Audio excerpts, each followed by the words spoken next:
Thank you very much once again, and now allow me to welcome the first panelist for this important discussion. Please welcome Danilo McGarry. He's the top 20 in the world for AI, and he's also a tech entrepreneur and also an investor. Danilo, please.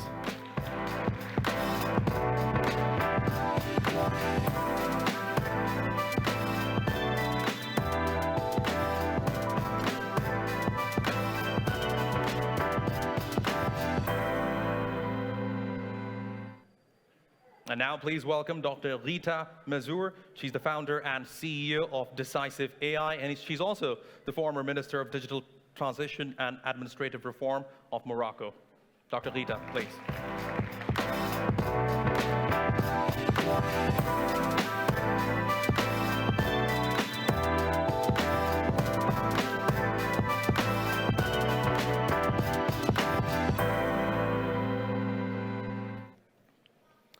And last, but certainly not the least, is Steve Nouri, CEO and co-founder Gen AI Works. So Steve, please.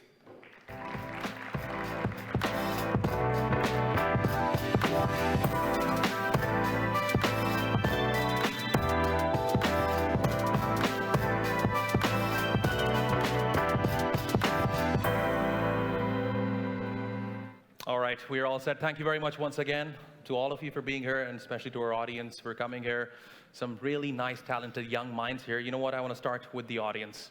I'm going to raise a question, do a small poll with this talented sample. How many of you here think that AI should be regulated? Please raise your hands.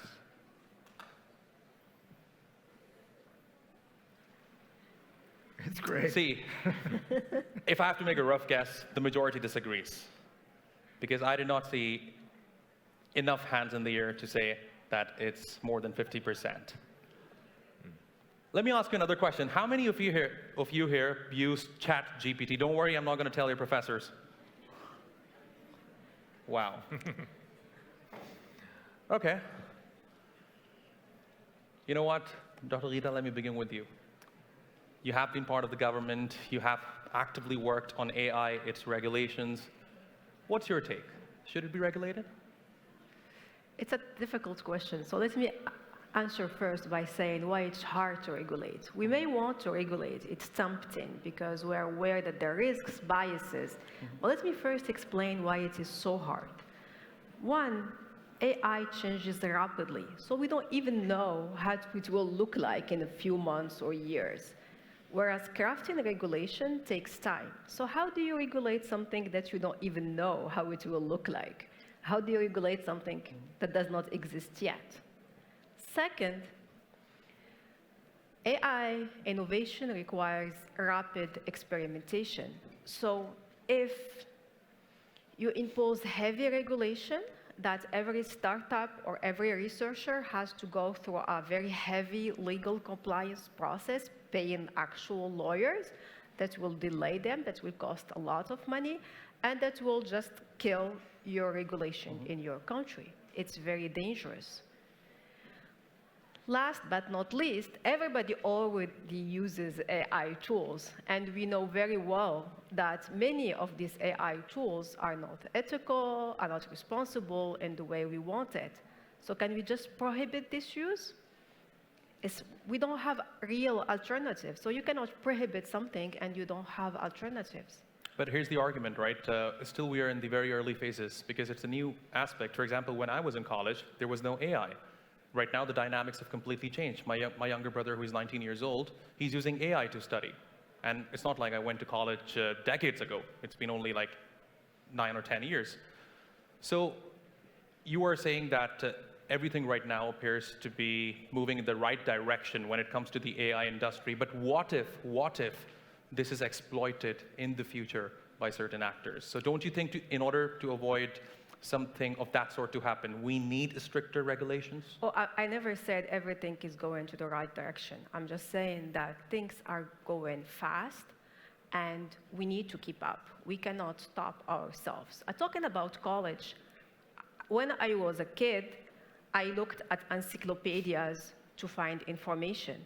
And then as I grew up a little bit, there was the early days of the internet, and then there was Google, and then that changes the way I did my homework and things. And then for me, Google was a tool, and then school has to evolve to adapt to the existence of that tools. So it's not we should just prohibit tools. It's our school and education has to adapt to these new tools. We cannot just pretend they don't exist. Valid point. I want to put it to you. See, I want to stick to the education aspect for a while, right? You look at universities and schools right now, and like we have a young audience, they all use ChatGPT. I'm not accusing anyone of plagiarism or trying to use ChatGPT or to their own advantage, but certainly it's happening. If you ask ChatGPT to do your homework and make it look like it's not generated by AI, it can do a pretty decent job, and it would be hard to catch, right? So doesn't that mean that we need some sort of regulations?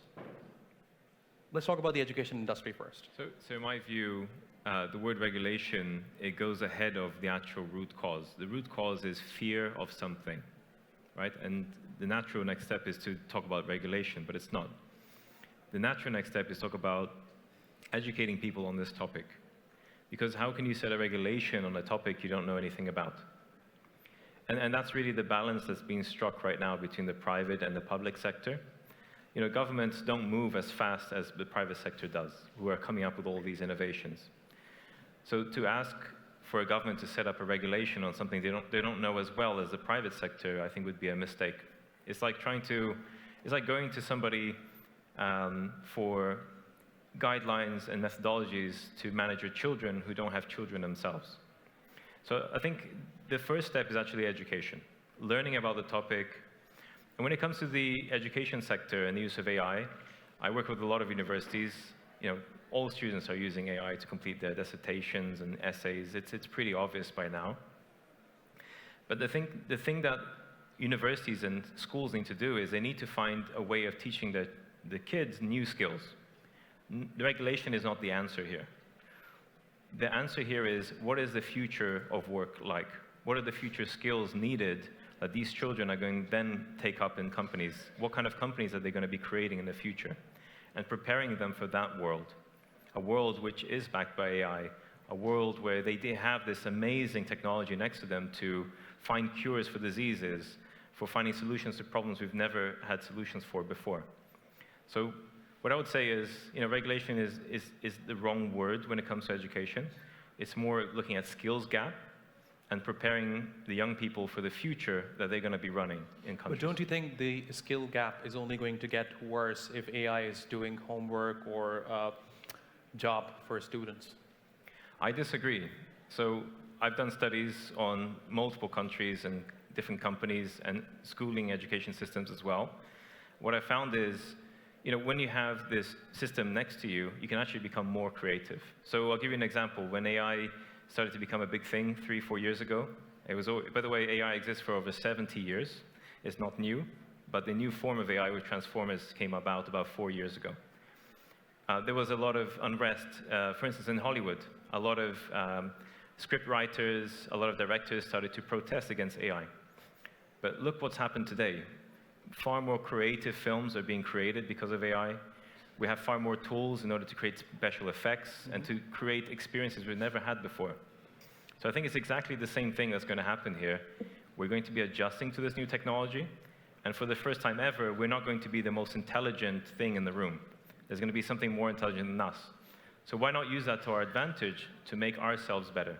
So I think that's what will happen. It will actually make us more creative, and it'll allow us to solve problems we've never solved before.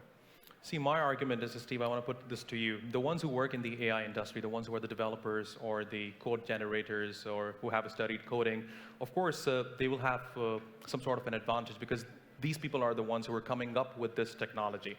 But for the rest, they might fall far behind. For example, OpenAI, right? It's leading the market. Now then you have Microsoft and many other companies that are trying to come up with it. But there's still, it seems to me, there are limited companies when it comes to mainstream AI, and they're dominating the market. And there has been a lot of criticism against these companies already, that they have more market share or perhaps more influence over the market than they should have. So how do you navigate through this?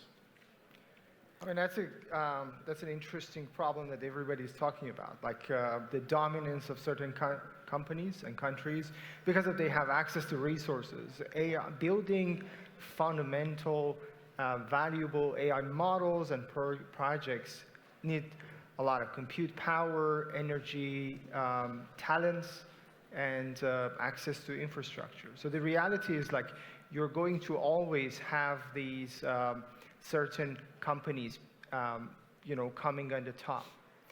I want to go back to one of your questions about regulations. So I'm just quickly going to answer, yes, we do need regulations.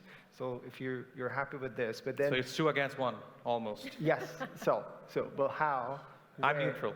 So we start from there. Yeah. We do need regulations, but how to enforce it, where it's needed, in what level, in what details, and in what what verticals, then that's a good conversation to have because it's much more nuanced. I would not just rule it out. But back to the diversity and sort of so the aspect of people falling behind because they might not have access.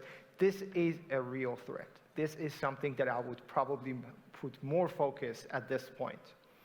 A lot of countries and also a lot of groups inside countries might not have access to the same education, the same tools to learn, to upskill, to use it for their own opportunities. 2 problems. One, the ones that are already missing out, they're going to miss out even further because these tools are not available in the same way. So that's one way. The other way, because they're not involved, no data is being created, and the AI is not going to understand how to help them more and deeper. So they're going to miss it twice in 2 different ways. And that's one of the reasons that I started that sort of community, the AI for Diversity non-for-profit, because we found that there's a gap. Governments, in general, they agree with that. They do like to help the complexities in order to get access to these communities. Sometimes they do not accept, they do not trust certain sources. So I would say that there's more need for non-for-profit and NGOs to be more active. They're more trusted. And hopefully, these companies that are very excited about generating all these tools, they would like to get access to new users. And in this case, they would also support these kind of initiatives by funding them, supporting them. So these are like some of the main issues that I would like to focus. Okay, and that makes me wonder what kind of risks AI has for businesses. For example, if they apply AI into their business model and start using it for, let's say, human resource practices, we know there's evidence out there that AI has some sort of a bias. Of course. Right? There has been case studies of Amazon, for example. So, I mean, in your experience working as a minister, how do we mitigate that risk? So the risks of AI are real. I've never said that AI does not have risk. As Danilo said, the first step is first to educate. So for example, in Morocco, we were one of the first countries in the world to implement the UNESCO AI ethics. How do you develop an AI system that does not have biases? First, you need to use the right data to train your model. Data that is representative of the entire population. For example, in what happened in Amazon was that historically Amazon hired more men. So the data was biased because always the men, it's a very known in tech in the US and Europe that there are more men in the tech area. So the algorithm that was trained on historical data always privileged male candidates. So how to address this? You need to have data that's balanced. Your training data needs to have 50% of successful male candidates, 50% of successful female candidates. You need to have accurate data, again, representative of your entire population. If you have minorities, if you have vulnerable population, you need to use well-trained data, very balanced data. And also your model, the data you use to train your model, again, should be quality, does not have errors, and you should to involve not just AI engineer and data scientists. You need to have HR people with you. You need to have all the non-AI experts, have a balanced set of experts developing the tools. And before you deploy it into production, into your HR system, you need to audit it and test whether it gives you things that are biased or not. So again, before just coming up with a regulation that says, oh, all your algorithms should be bias-free or they should be illegal, well, first train people, educate them, and help them build systems that don't have these risks. These risks can be mitigated. It's not that it's hopeless. I think you mentioned a very good point about data being accurate, right? Because whatever we have in the AI system or algorithm is based on data from the past. Yeah. Let me put this to you, Danilo. How do we ensure that the data that we are installing in the AI systems is accurate, is not biased? Are there mechanisms in place, or do we still need to work on that?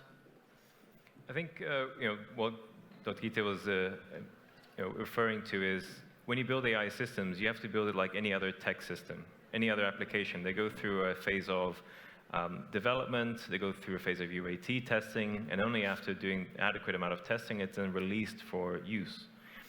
I think it's the same thing here. And if you look at the data set and you realize it's not correct, it's not representative, or it's not helping in some way, then you should never release it to the market. So I see AI actually is the same. You're developing a tool, you're developing a system. It has to go through the same life cycles as anything else in technology. There isn't a special way of treating AI. AI is already being built in the same way as everything else. So, when you look at data, you have to look at the specific use case. What is that solution being built for? And when you run it through UAT testing, user acceptance testing, you have to make sure that it's actually achieving its objectives. And if it doesn't, just don't release it. So I would simplify things a little bit, because I think when we talk about the subject of AI, we think it's this monster, it's this other universe. It's not. It's a tool. It's a way of doing things, but it's also a technology application you're developing. So you have to follow the same rules, the same life cycles as anything else. I mean, see, I also disagree. It's not a monster, but certainly it could be dangerous for the society, right?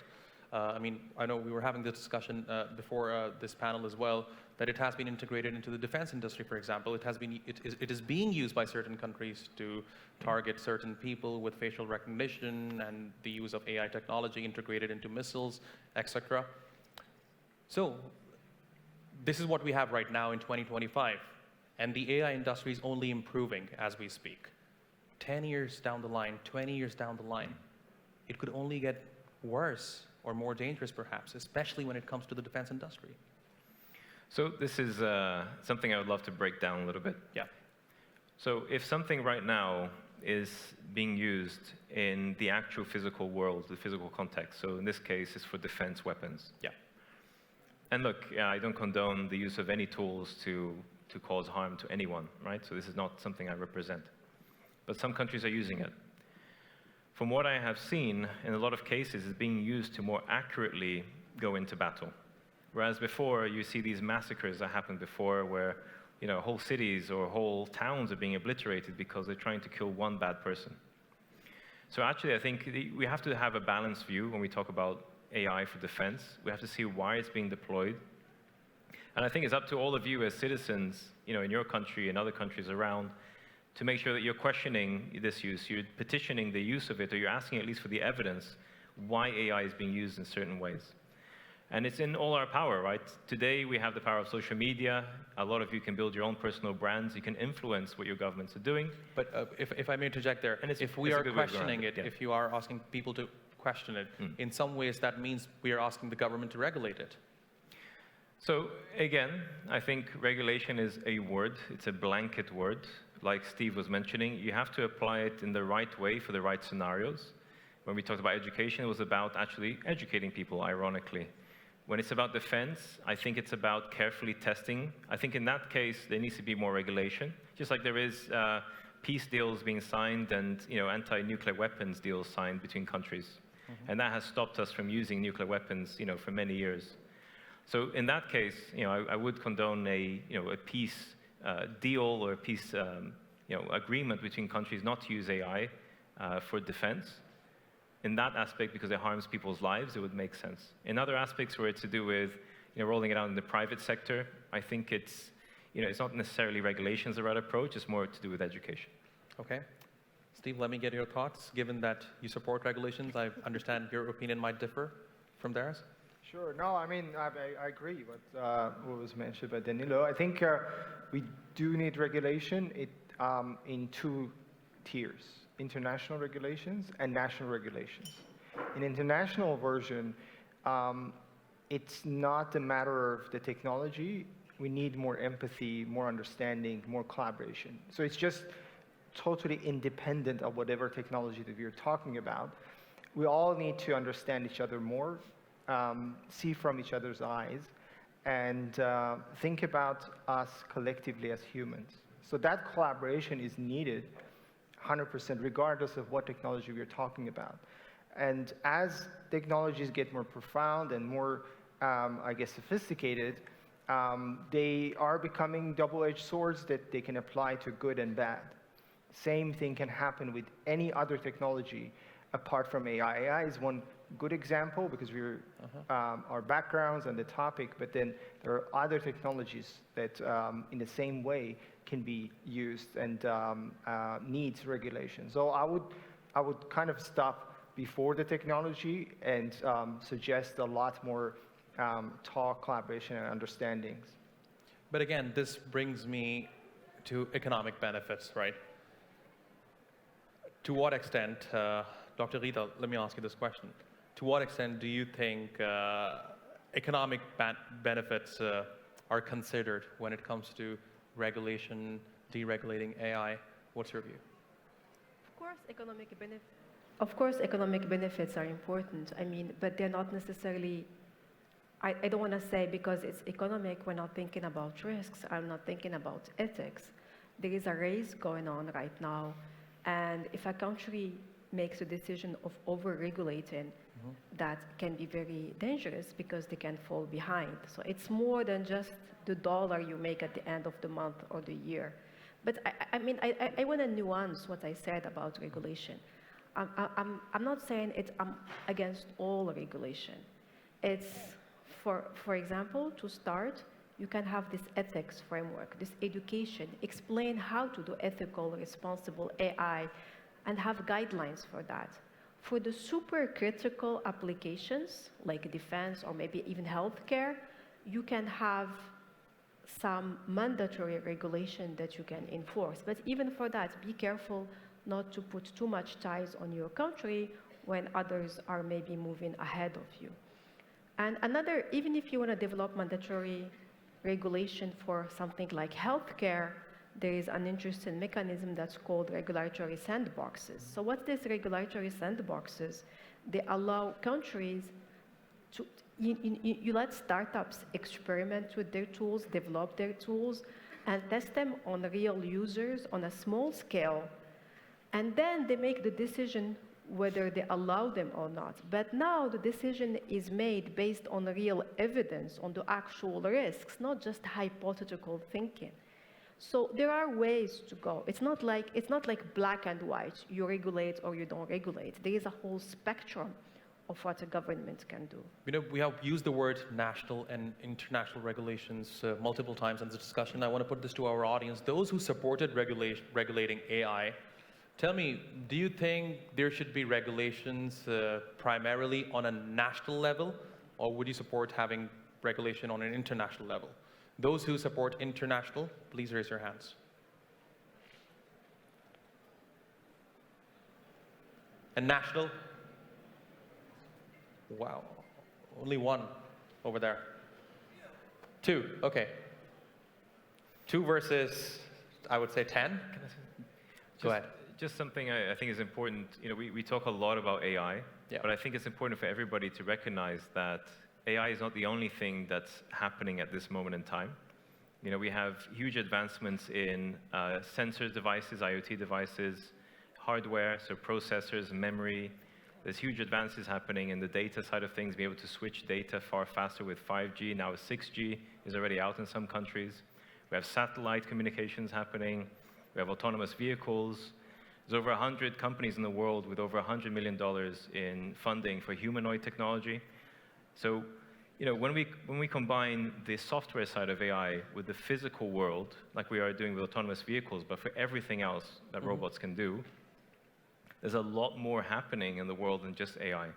AI is one of the many important elements which are advancing at an incredible pace today. So I like to call this the perfect storm. Because just like any storm, if you don't prepare for it, you will come out the other end far worse than when you came in. But if you prepare for it as a country, as a company, or as an individual, you'll be in far better situation once the storm So what's has your settled. suggestion? How do we prepare? Again, it goes back to education, right? I get asked all the time, who should you follow? What kind of things should you go and learn? What kind of courses can I do? But there's no better course than actually doing some of this stuff yourself. So I'm very happy to see so many hands up for ChatGPT. That's really great. But don't forget, there's many other tools, right? There's Claude, Perplexity, Gemini, Llama. There's hundreds of them. And then applying it in your companies as employees or as owners of companies is very important. Doing in AI is far more important than watching courses. But also watch courses from people who have done it before as well. Steve has a great community of people providing courses who have been there and done it before. So just be careful not to listen to the hype. People who watch YouTube channels giving out courses, that's just nonsense. Be very careful with that. So choose very carefully who you listen to in AI, because it could literally change the course of your career or your company. Okay, fascinating insights. Again, we have spoken about ethics in this discussion multiple times, right? And there's this talk about there should be an ethic code. And people should be informed about what AI actually means, what it can do, what are its potential powers. But again, who decides the ethic code? Is it the government? Is it the company that's coming up with the technology? Is it the consumer? Who decides it? That's a great question. And that is actually something that is being discussed as we are talking. Like, this is not a solved problem. It's not Because a solved I'm of the issue. opinion that regulation and ethic, Of course. they are somewhat related. Yeah, of course. Like, you need to have some basis to build the regulations and policies on top of it, right? And obviously, it comes from the public. It comes from the culture. And a lot of people just raise hand about international laws and kind of not many for national. But the reality is that in many cases, national laws are more enforceable. So it's more nuanced. It's more based on a collective sort of understanding of certain phenomenon, which is much more agreed upon, versus that if you go in the international level, then it is going to be more complex and more difficult. So the high levels are easier to discuss, but then the actual devil is in the details. So what I would suggest in ethical and I would say the responsible AI perspective, because as I said, ethical frameworks are interpretable. I mentioned in my previous answer that we need to look from each other's eyes, because that's where different ideas and different perspectives come from. So if we just want to enforce one level of ethics into the whole world, I think we're going to be unfair, no matter where and how we And take those. especially if you look, because we discussed this earlier today in one of my panels, there's extreme polarization in the world right now. How would you get the East to agree with the West? Yes. Forget about the East and the West. There's extreme polarization within the West right now. Yeah. So, again, getting them to agree is a challenge in itself.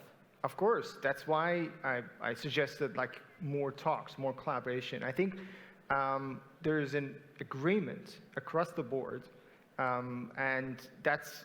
I was in Kazakhstan 6 months ago in the UN conference about the global collaboration about regulations in AI, and one of the conversations that everybody accepted is like, we need to have more conversations, because it's just the divide is there, and there's not a lot of understanding and cooperation that has happened in the past. Like as Danilo mentioned, like non-proliferation for nuclear weapons.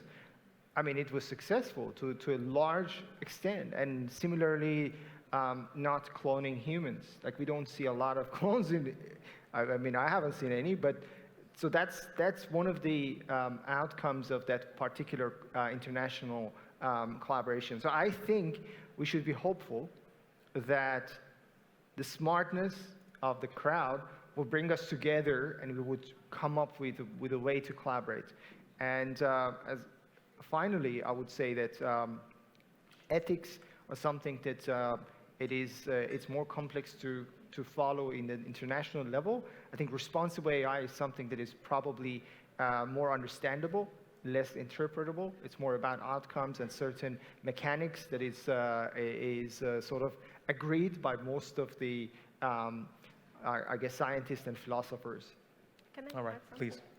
So to answer your question, who should develop this ethics framework, it should not be the government alone, it should not be the private sector alone. So that's a collaboration across all stakeholders. Why? If you give it only to the private sector, they may be only interested in making money fast. If you only give it to the government, they may over-regulate and not understand the challenges that the private sector encounters. So you need to have a discussion across different parts of society, private sector, NGOs, academics, the government. That's the only way, and everybody is concerned about AI. So that's the first thing I want to add. Another thing that I want to add that's completely different is this non-proliferation issue. I've heard it before in international discussions. Oh, no, why wouldn't we apply non-proliferation to AI? For our government, for a country like Morocco or other similar countries, this is extremely dangerous, and I mean it's very dangerous. Why? In non-proliferation, again, we're talking about weapons and bombs. It's risky stuff. For atomic, it works. Let's say we apply it to the AI world. What does it mean? There are few countries today that already have AI capabilities, right? If we apply a non-proliferation, what does it imply? Those that have it, good for them, they can keep it. No new country can join the club. So let's say countries that have AI capability now. It's going to become like the United Nations Security Council. So we, as a country that does not have strong AI capabilities, will not even have the right to develop our own AI. And AI is not only used for defense, it's used for marketing, for education, for healthcare. It means we'll be just left out. So it's very dangerous. I've heard it in international collaboration before, and that made me extremely scared. Because that means a country like mine or ours that are similar means in a few years, we don't have the right to even develop any AI system. No, it's too dangerous. Those that have it can keep it. Those that don't have it, no, you guys, if you start working on AI, we'll have international sanctions. No, I don't want this. We are out of time, but I have to ask this question. Is AI the new nuclear weapon? No. There is a lot of fear. There's a lot of drama. The media is making AI like Terminator is going to kill all of us. It's a new tool that's extremely powerful, but we've seen new tools that were extremely powerful. When the calculator came out, people were scared. When Excel came out, people were scared. When Google came out, people were scared. It's just yet, talking about revolutions in the morning, electricity, mechanic, line production. Every revolution brings fear and scared, but the humanity survives and becomes more powerful. So it's a new, powerful way, but it's not going to kill us all. And the media is making this horrible hype and fear about AI. It's not a nuclear weapon. All right, fascinating insights. You want to say something very quickly? Just something that I think everybody should, look, we're talking about some very serious topics here, and when you look at your sphere of influence, for most of us here in the audience, you only really manage your lives and maybe the companies that you work in and your families, right? You can't really, influence the government. So while all these big institutions are trying to sort out these very serious topics, the advice that I have to everybody in this room is keep developing yourself, keep developing the skills in AI, keep getting your hands dirty, keep trying things. One day when all these things get sorted out, they will get sorted out, but they are your sphere of influence. So focus on your sphere of influence and that will help bring your anxiety levels down and will help make AI something very positive in your lives. So that's the first thing you should focus on. Let all the other serious topics be taken care of by these big organizations who care about that sphere of influence. Well, that's a good way to look at it. So I think what I understand, the idea is to be cautious and to look at the opportunities within AI. And I hope this is exactly what you all got from this important discussion. Certainly, it's a topic that is being raised on many different platforms. Now we see AI being discussed at the World Economic Forum and many different forums across the world. And certainly the idea is to improve it, to make it better, and to basically help the audience understand what it means. So on that note, thank you very much to all of you for your insights. It's been fascinating. Of course, there's this disagreement, but this disagreement is going to lead us to a path where we can find some sort of a consensus. And to the audience for being a great listener, as you have been over the past, I would say, 5 hours or so since we started 2025 Next. So thank you very, very much once again for your participation. Give yourself a huge round of applause once again. Thank you. All right. Thank you very much once thank again. you.